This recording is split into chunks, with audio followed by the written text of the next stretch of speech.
Tank had only been full for about an hour, and that was Thursday, the 12th of July. It was the day I decided to take my Skyline for a drive. The drive itself wasn't anything out of the ordinary, and I filled it up before returning home at 12 o'clock that afternoon to help my wife clean the house. That was the last time I saw my full tank of fuel. Sometime from when I left the garage and got back in the Skyline at 12:30, someone drove the Skyline without me knowing and used up all my fuel.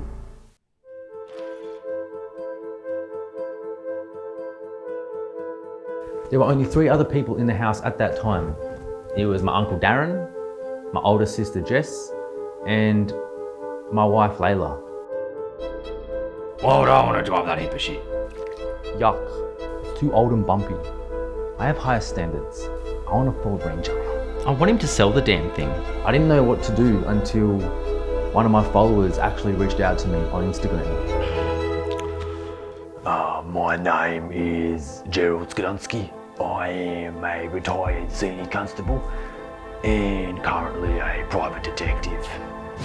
I've known the Joneses for almost a decade now, and I arrived at their premises later that evening when the incident occurred. I still don't know why. It's like they're jealous of what I have. Like, we know E85 is expensive, but maybe if you didn't modify your car, it wouldn't be as heavy on fuel and you'd be able to save money. This is the worst betrayal I have ever seen in my entire career. I don't even like old cars. They all know I don't like cars staying in stock. Like, tell me, who doesn't return a car with a full tank of fuel after using it?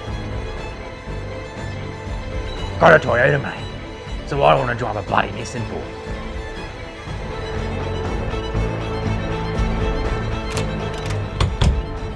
And Nissans are unreliable. Admit it! You're sexually aroused by the turbo spool. I am not sexually aroused by the turbo spool. I've seen your search history.